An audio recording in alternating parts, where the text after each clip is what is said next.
Hey guys, Scotty Park here, and just really quickly before I get into depths with this video, I'd just like to say a massive thank you to everyone who commented on my last video, who liked the video and watched it and got in touch with me. If you haven't watched it yet, please go and do that. It's about why I'm doing this, why am I gaming, why am I on YouTube doing videos, and it talks about how that has helped me move through my anxiety and depression. So I'd just like to say a massive thank you to everyone who got in contact with me and experiences the same things as what I do. And it's nice to know that other people have got your back and that you're not alone. So thank you guys, and let's get into this video. So as you can see, I am playing Shadow of the Tomb Raider, and you might have also noticed that Lara Croft looks a bit old, and that is because I am using the Tomb Raider 2 skin. I'm doing 3 challenge tombs, and the reason why I've got the retro Lara Croft look is because I wanted to basically go on a journey back in time to when I was little and what consoles and what games I used to play.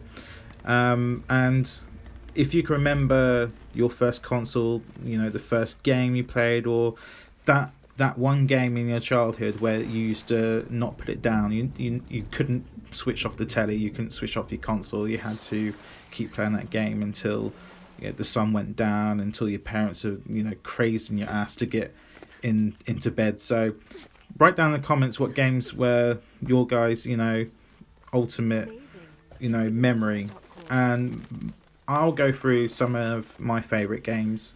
So the first console I had was a Sega Mega Drive, and the game that I used to play the most on that console was Sonic the Hedgehog. A lot of my childhood was built around Sonic the Hedgehog when I was younger, playing console gaming. That was definitely a thing that I can remember growing up the most. And after the Sega Mega Drive, the next console I had was a PlayStation 1, and I absolutely adored the PlayStation 1. I remember before we had one, I used to go around my cousin's house, and they would be playing Gran Turismo, and I just remember watching it and looking at the graphics and thinking, oh my god, this is absolutely amazing, it's so lifelike, it's so real. Not so much nowadays. If you go back and watch that stuff online, don't meet your heroes, what they say. Don't go back and look at your old games that you used to love, because you paint a picture in your head of this game that looks absolutely incredible, and then you go and watch a video of it and see screenshots of what it used to be like, and oh my god, it sucks. The graphics back then were amazing. I remember going from the Sega Mega Drive to the PS1, I'm like, oh my god, this is absolutely amazing. You go and look at it now, it's, for some reason, I remember it being like this really incredibly detailed game with graphics, and it wasn't anything like that. When you look back, it's kind of strange how in your mind you've got this memory of these games that look absolutely incredible. I think it's because we play a lot of HD games now. I mean, this is a perfect example. This game is absolutely incredibly detailed, and you can't imagine what it's like to not have these lights effects and individual leaves on individual branches on like 1,000 trees in one map. So going on from that, I got the PS2. Now the PS2 is when I really got into console gaming like big time, because the one game that I absolutely fell in love with was GTA 3, and I used to play that game all the time. I just remember trying to get the dodo to fly as far as I could across the water. That was like my main goal. I actually, a memory that's now popped into my head while I talk about it. I absolutely gutted myself one day, and I feel gutted reliving this in my mind. I was about to finish up on the game. I was, no word of a lie, I must have been about 98% completed through GTA 3. So I was almost there. And for some stupid reason, while I was saving the game, instead of waiting for the game to save, I hit save and then I immediately switched off the console. And as soon as I'd done it, I immediately knew what I'd done. And I could have cried because I switched the console back on, and the opening cinematics for GTA 3 came on, and I then realised that I didn't have my save game anymore. And that's around about the time Vice City came out, so I don't think I actually done any more with that game. I can't remember completing it again or going through it. I think I just was so depressed that I lost my save game and I was almost, 100%ing that game. I think I just gave up. So the next game, obviously, like I now said, was Vice City, and I thought I fell in love with GTA 3, but I absolutely fell in love with Vice City. It was just... The graphics update was, amazing. You could ride motorbikes, that was amazing. You still couldn't swim, but there was boats, there was helicopters.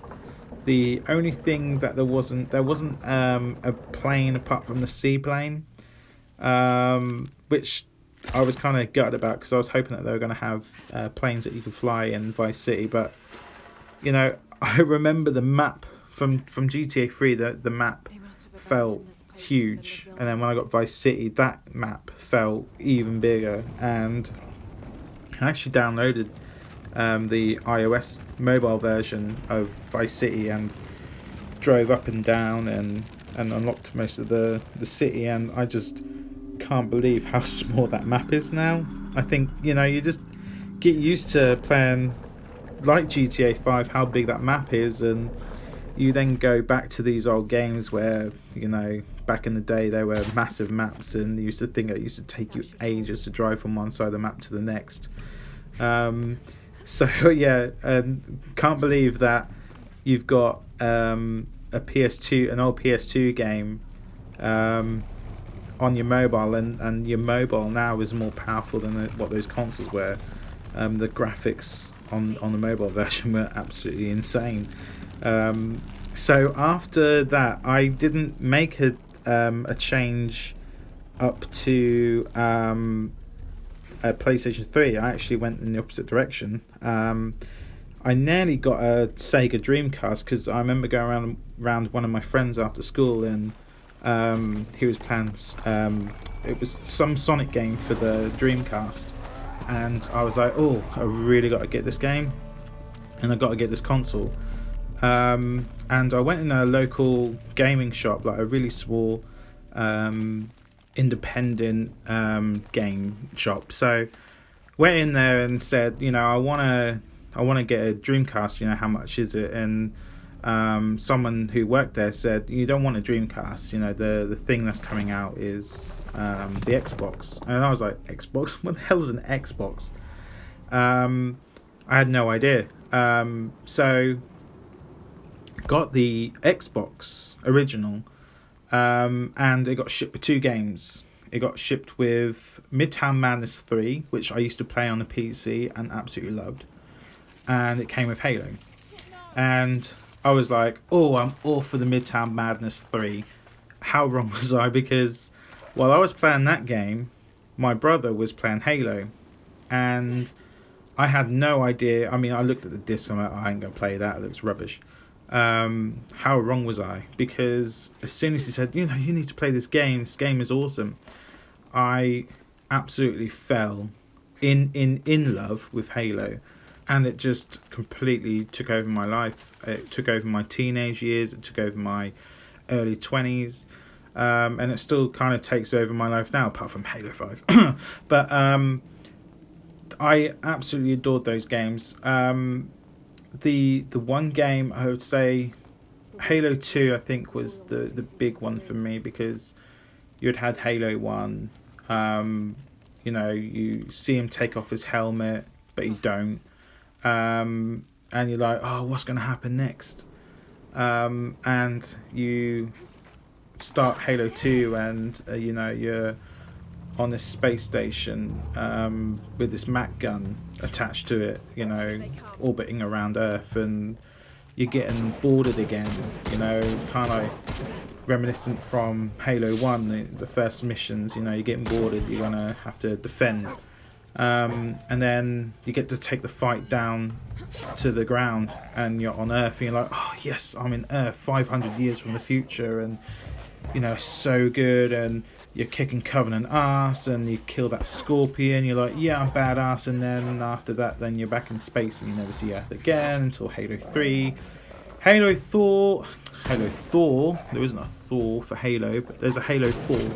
Halo 4, I didn't really, it was okay, I liked it, but when the Forerunner stuff came into it, it added another dynamic to the enemies and stuff like that, but I was quite happy just kicking Covenant ass. I wasn't really too bothered about the Prometheans, I couldn't really care about them. Halo 5, I don't really have too many things to say about Halo 5, to be honest. I was quite disappointed about it. I wasn't really too keen on having to play two characters. You know, when you think of Halo, you're the Master Chief, you're some badass who got giant muscles by being stolen by a kid and being experimented on, and you know, you're in this super suit, and you know, you're kicking Covenant ass, and I didn't want to be anyone else but the Master Chief. The Master Chief collection, oh, I love that. The remastered versions of Halo 1 and Halo 2 are just fantastic, and you know, big up to the guys that sorted that out, because you know, 343, they done a fantastic job getting that all remastered. So after the Xbox original, obviously the Xbox 360, I just realised that I've skipped. I've got too much onto Halo and not the consoles. The Xbox 360, Forza, I used to play a lot of Forza, the Formula 1 games, I used to play a lot of. There wasn't really anything major that I used to play on the 360. It was just like Halo, going back to Halo. I'll speak a lot about Halo. You'll probably be bored of hearing about Halo. And if I got £1 for how many times I said Halo in this video, I'd be a millionaire. I could pack this up right now.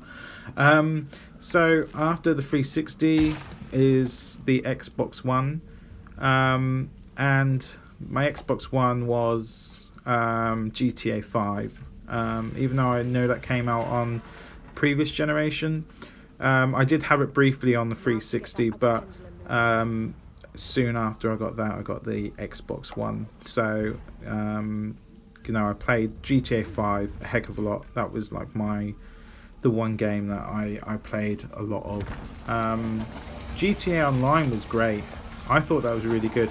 To begin with, it was quite buggy, but once Rockstar sorted that out, it wasn't too bad.